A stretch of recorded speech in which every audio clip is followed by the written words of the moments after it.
Welcome back and thank you for staying with Checkpoint. Now, saying goodbye is never easy, especially when there's always a glimmer of hope for one more moment together. But how do you bid farewell to someone who has been part of your life, yet illness has stolen their memories, leaving them unable to even recognize you? How do you let go, knowing that this time they won't be coming back?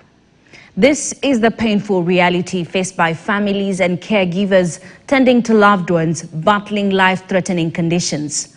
Our special features reporter, Agutu Rosa, brings us their story. In this mortal journey called life, we explore the last final chapters, also known as end-of-life care. We celebrate love and memories and the heartbreak that is grief. This is a tribute to finding peace of mind and embracing the memories left behind. Peace of mind that might have been distorted when a loved one died before you noticed the signs. Peace of mind that was distorted when you stepped out of a room, then a loved one died when you had been there all along. Peace of mind needed after seeing a loved one's health deteriorating, anticipating grief. Someone who has been a part of your life, but now gone forever. My name is Agutu Rosa, and this is The Final Embrace.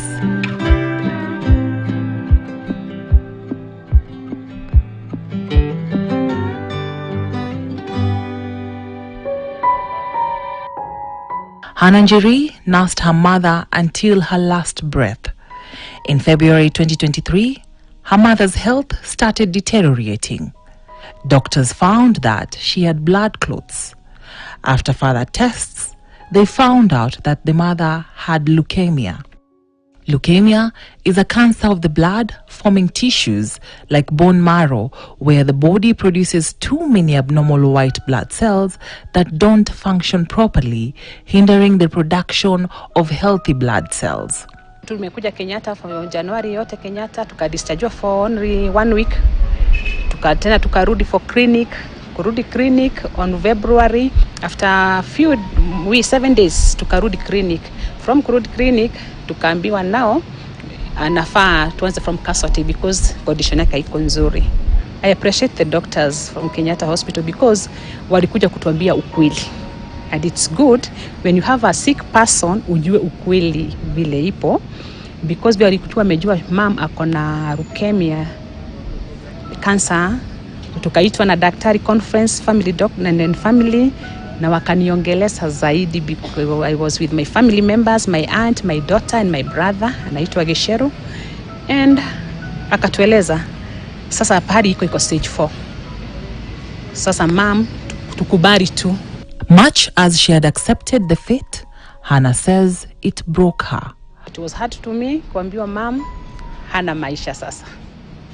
Na I thank God because it was hard. I cried kwa daktari sana, lakini nikaambia Mungu, wewe ndio ulinipa mama na vile amefika umri yake nitamwachilia.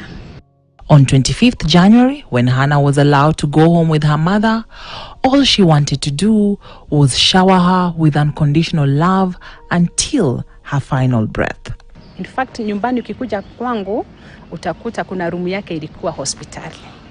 We have kitanda hospitali, everything, facility yote ilikuwa inahitajika.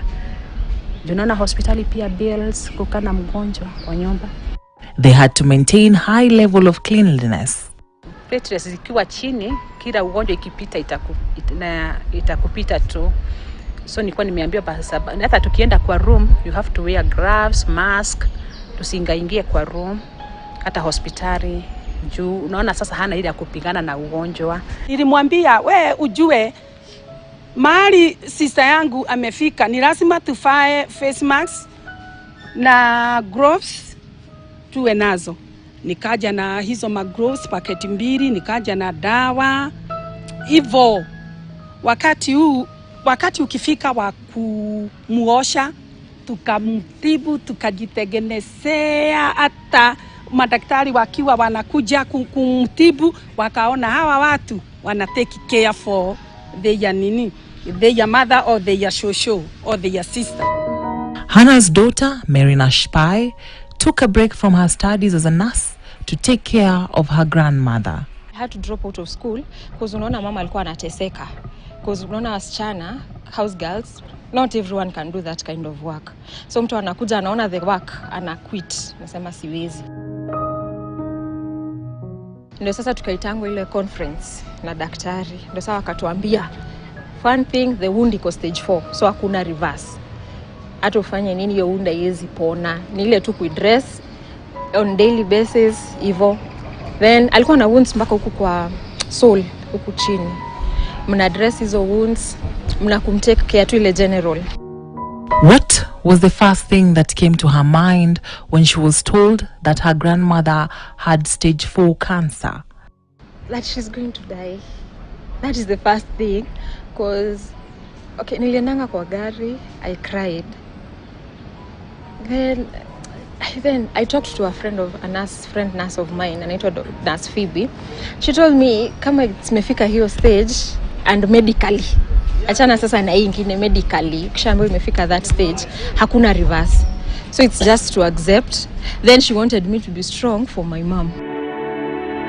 Towards the last hour of her grandmother's death, Nashpai noticed some of the end-of-life signs they were told to look out for by the doctors. Doka alikuwa ameniambia napima oxygen, naangalia venye oxygen ina flow, nini, pressure. So kuna the last like 3 hours tulipima oxygen tukaona iko 50. Pressure ilikuwa 63 over 40. So ndio tukapigia doc akasema sasa there is no any other thing we can do. Yeah. That was one of the hours before she passed. See like 3-4 hours before she passed. Yeah. Alikuwa na like hiccups, but I was prepared. Vile unaona ni hiccups. Sasa naona hii hiccups haiishi, what's the meaning of these hiccups? Then I call my daktari, kaambia Peter, daktari come and check so is behaving this and that. So akakuja akatueleza. Na akaangalia the surgery summary, kamwangalia kaniambia shosho hapa tugoje moja, they can't tell you direct ati anaenda. On 26 January at 4:34 a.m., Nashpai called her mother and told her that the woman they knew as mother, sister and grandmother, Mary Njeri Gisheru, had taken her last breath. Niliingia tu hivi kwa room, then she just breathe through, straighten miguu, that was it. It's like she waited for me because venye tu niliingia hivi kwa room ndio naye take her last breath. She just breathe tu, ukaona ameacha, straighten miguu, kupima kapata she's not breathing. Dr. Esther Nafula, palliative medicine physician, deals with such cases on almost a daily basis. Palliative care is about improving the quality of life of patients and their families as they go through problems that are associated with life-limiting or life-threatening illnesses. So we offer palliative care as a teamwork. It's not just an effort of one individual. So that's why if you look at the scientific definition from WHO, it will tell you it's an approach. Yeah, so it involves more than one person. It involves more than one medical trained or skilled professional.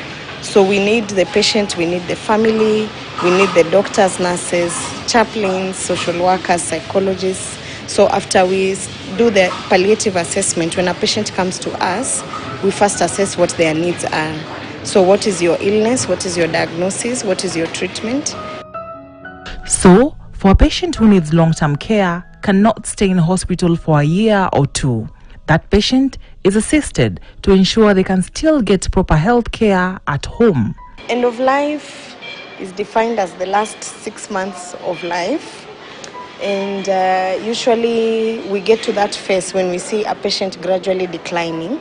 So you see, I mentioned when we start our assessment, we want to understand what is the diagnosis of the patient, what is their illness, and how do we expect this illness to progress.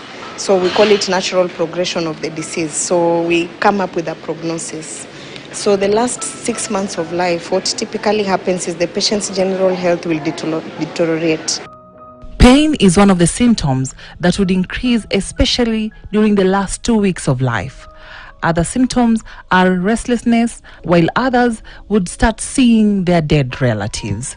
Sometimes they start to see people who are not there, they hallucinate. And this delirium, oftentimes the patient will be calling out names of people, friends or relatives who have died before them. In some of our cultures, they say the dead people are calling you. Medically, that symptom is called delirium. So these symptoms happen in the last 2 weeks of life. They don't happen systematically for every patient, and not every patient develops all these symptoms. Other end-of-life symptoms are not being able to feed, they will be unable to pass urine, they will go into organ shutdown, the skin changes color sometimes depending on the diagnosis. Some patients develop problems with their coagulation system that controls the bleeding and clotting. Some patients will tend to bleed a lot, while others will get clots, making it hard to access the veins. Some symptoms that may be out of the ordinary, we may want to investigate and be sure. Because palliative care doesn't aim to hasten the death of a patient, we allow patients to die naturally. So we support them through the process. So if there's something that we think we can fix or correct, we need to investigate and fix it. Like when a patient gets delirious, sometimes we check their kidney function. They could be getting delirious just because of electrolyte imbalance, and allowing them to die of renal shutdown when they had a different problem, that is not what palliative care stands for. Preparation for end-of-life starts at the time of diagnosis. Sometimes at the time of diagnosis, we already know we cannot cure this illness. And we already know these are some of the complications that are going to come. So it is our role as the physicians of the patient to communicate with the patient, to educate them, for them to understand as they go into treatment, what are they expecting, what is the outcome. Dr. Nafula adds that communicating with the patient and family members is important, especially during the end-of-life stages. As we continue with treatment, we also evaluate. So, for example, we have a lot of patients suffering from cancer, and we evaluate and reevaluate them during treatment. So sometimes when we do their tests, we see the illness has recurred. We see they are not responding to treatment. So at that point, we need to start talking to them about the prognosis, that this illness is going to get worse. And how does that look like? What does it mean that my cancer is going to get worse? For patients with dementia, we expect at some point their neurological function is going to decline. This patient who is now talking and forgetful at one point will stop to recognize family members. They will be unable to feed, they'll be unable to swallow, they'll become bedridden. That's how we expect that disease to progress, and they'll eventually die because of complications of dementia. So part of the preparation is communicating, them understanding what is happening even before the symptoms come. Dr. Nafula also says part of what they do is to ensure the family is prepared to take care of the patients at home. Nursing care, which medications they will need, if they need lab tests at home, where and how they will be done, how often they will be done, if they need a doctor to come and see the patient at home, who is that doctor and when will they be coming. The other important factor is who is going to make decisions on behalf of the patient when the patient is no longer able to communicate. Advanced care planning is now really where we discuss about end-of-life care. And this starts with us deciding with the family members, first, who is going to make decisions on behalf of the patient. We've talked about symptoms where the patient is going to be fatigued, the patient is going to be delirious. So legally speaking, that patient is going to be incapacitated. So who is going to decide for the patient? Catherine Abwar, palliative care nurse at Kenyatta National Hospital, says that when it comes to end-of-life care, every patient is different and one cannot predict the time and day of death. If you see that hiccup which is coming to the nearest, to the near death, that you will know that this kind of hiccup is not well. And if you have worked with these people, you will tell them exactly the signs and symptoms which is approaching. near end of life. So they will be much aware of that. If they see, they will know surely the way we are or where we are now, we are not in a good position. Nurse Catherine says that another sign is that the patient would wake up to eat or do some small movements that might indicate they are recovering. She adds that their main aim is to make sure their patients die pain-free. We know that our patients are in end stage. We know that they are dying, but we don't want them to die in pain. We want them to die pain-free. Yes.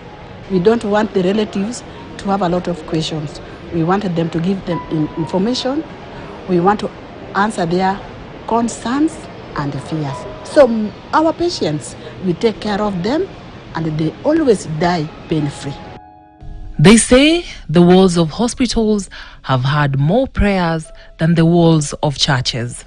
As we walk through the corridors of Kenyatta National Hospital, we go to the area set aside for worship. The Christians, Catholics and Protestants have their area. The Muslims also have their mosque. These rooms of worship are utilized mostly by staff, patients and caregivers.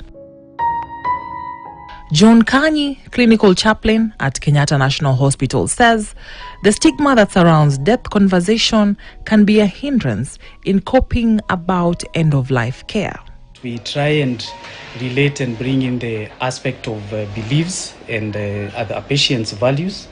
And one of the way we try to do is how does beliefs or faith system help them in coping with that imminent issue when they are facing their own death. But of important, we facilitate things like meditation that bring around comfort, and patients can tap from their own source strength through actualizing their faith as an important resource, and they're able to deal with that. Even in end-of-life care, I wouldn't recommend that you bring in, these conversations at the tail end. You need to work with these patients.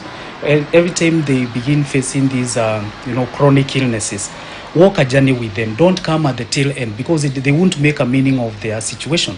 And you see, spirituality has something to do with how we make meaning, find purpose, and experience connectedness, in our crisis, maybe, for example, illness. So when you come at the tail end, the patient is not able to make meaning of what you are saying, and it becomes more reactionary than really helping them to deal with the situation. So my advice would be that we integrate this holistic approach to care immediately, actually even at diagnosis. Mubarak Ali, chaplain and imam at Kenyatta National Hospital, adds that they take care of spiritual care of the patients and their families. Life is a trust from Allah subhanahu wa ta'ala, and this trust that we have been given by Allah, when we talk of death is now the transition from the life in this particular world to the hereafter. And Muslims always made to prepare about it. However, Mubarak adds that as much as Muslims are prepared, but they are human, and the holistic approach is necessary. We come in a way that to address or to stand with them during this particular moment, giving them what we call spiritual support, ensuring that they are always in connection with the spiritual, natural, or the spiritual power. And this one is done through what we call a lot of supplication, dua. There's a lot of reactions sometimes. Sometimes it is unbearable. Others receive it with a lot of stress, depression. But now here, as a chaplain, you need to stand with the family as they try to accept this particular reality. And the most important thing here is a Muslim is always told to say Alhamdulillah. Grief therapist Mweni Wambua talks about the coping mechanism for anticipatory grief, the kind of grief that happens when a loved one is terminally ill and they're about to die. This is the place to engage with them, and engage with them in conversations about, are there things that you you wish to remember about this life? Are there people that you want to forgive? Are there people you want to thank? Are there people you want to bless? And this is not so much in terms of the material, what is your will? That's not the place to start discussing what are we doing with your house. No, but this is more on the emotional well-being of the person. That's not the place to have difficult and family conflicts. That's not the place to bring it up. But the reality is sometimes those do come up. But as much as possible, try to not drag that person into that place. Because guess what? That place you're taking them to, they've already taken themselves possibly. It is a time to remind your loved one that they are loved even during their vulnerable moments. She adds that one of the last senses that one loses is the sense of hearing. So it is important to take care of what your loved one is hearing during their end-of-life journey.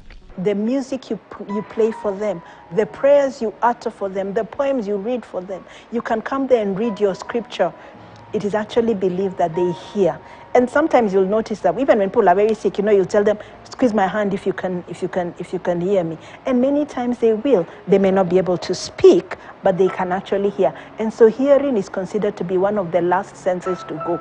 Apart from the family members, even the sick person is also grieving the life they would have had and the family milestones they will miss. For example, their daughter's first menstruation, their children's weddings, graduations, and many more. This is also the place to reassure them that you're going, we will be okay. We will miss you. We are not happy that you're going. We will miss you, but we will be okay. So this is the time to look at, what are the memorable things we will take? What are the things that you would want to tell your grandchild on her wedding day? And then maybe if possible, get a little recorder, record these things. Mweni says the caregiver also needs to take care of themselves due to emotional, physical, and psychological fatigue. To be able to sit in that space with someone who is vulnerable in their end of life, it is both a privilege and an honor. But it is also a responsibility. It can be hard, it can be heavy, but it can also be a precious thing for you to carry going forward after this person has died. Among the end-of-life signs, nurse practitioner and end-of-life coach Katie Duncan says breathing changes during end-of-life. One is agonal breathing. This is a term used to describe insufficient breathing that often sounds like snoring, snorting, gasping, or labored breathing. The person will appear to be choking or having involuntary gasp reflex. Duncan says that sometimes family members feel guilty for not being present when the patient dies. However, she says the timing of their death is not up to us. It is common that a person will die when a loved one has fallen asleep on the chair or gone to the bathroom. It may be that they did not want you there. They wanted privacy in this last phase of life. They wanted to protect you for some reason. Maybe your presence at their bedside lets you know that you're not ready for them to die. Other symptoms include some may appear relaxed, their faces soften, and they look calmer. Some may have terminal agitation or restlessness. Others, mottling. Mottling resulting from reduced blood flow to the skin surface and is considered a normal part of the dying process. Others may have spaced out breathing. This is for the people who struggle to find peace during their last moments. For the people who, before taking their last breath, they found the peace that had been elusive probably during a bigger part of their lives.